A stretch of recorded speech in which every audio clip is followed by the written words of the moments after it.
এই যে আপনি কোথায় যাচ্ছেন? হ্যাঁ, কোথায় যাচ্ছেন? যায়।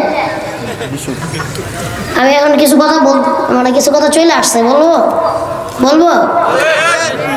এক জায়গায় যদি দেখে শয়তান যে মানুষ কিছু জমছে, আল্লাহ তাআলার কথা শুনবে, রাসূলের কথা শুনবে, ওই জায়গায় শয়তান এসে খোঁজাখুঁজি শুরু করে, আছে না নাই?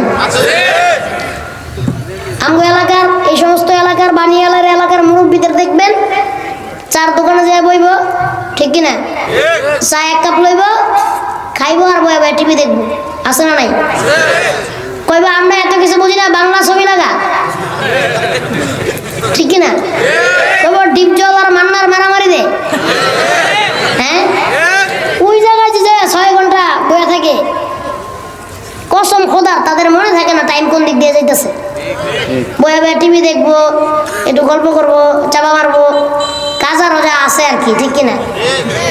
পৃথিবীর সব থেকে বড় গবেষণা কেন্দ্র কোনো সায়েন্স ল্যাব না, কোনো বিশ্ববিদ্যালয় না, সব থেকে বড় গবেষণা কেন্দ্র হলো চায়ের দোকান।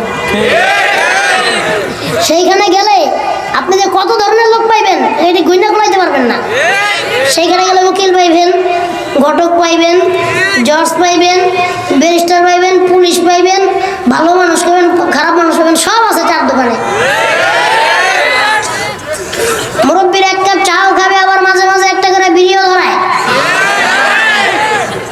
তখন আর একটুও মনে পড়ে না যে আরে কোথায় আসছি, সময় সব যাইতেছে গা, আমি কি করতেছি বসে বসে, তখন আর মন থাকে না।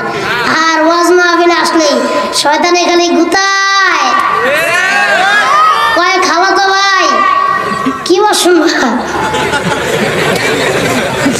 খালাতো ভাই কি ওয়াজ শুনবা, খালাতো ভাই চলো একটু, তোমার অনেক সময় ধরে তো বসে রয়েছে নাকি, মুখটাও তিতা হয়ে গেছে, স্টেজের বাইরে একটু চিপা চাপা যায় একটা বেনসন সিগারেট খাই। না ভুল কইলাম?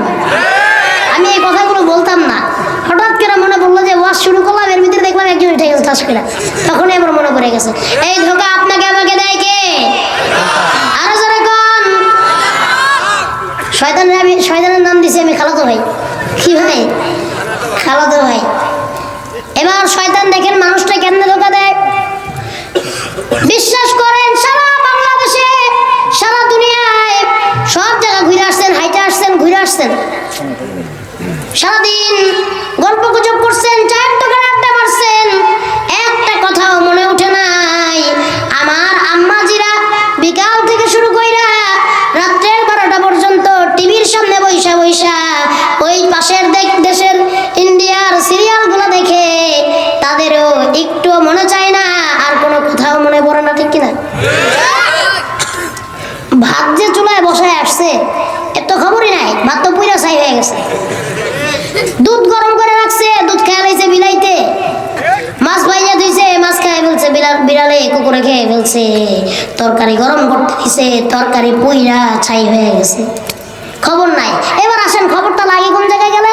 খবরটা লাগে মসজিদটার ভিতরে ঢুকলে, ঠিক কিনা?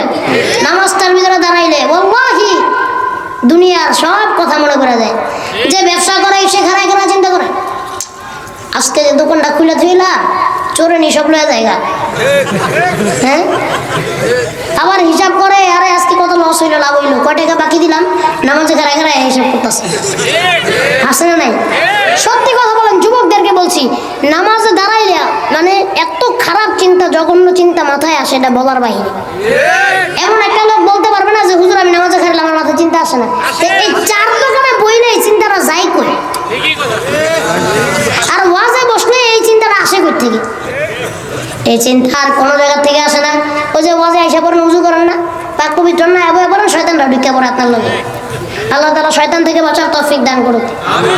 আরো জোরে বলছি।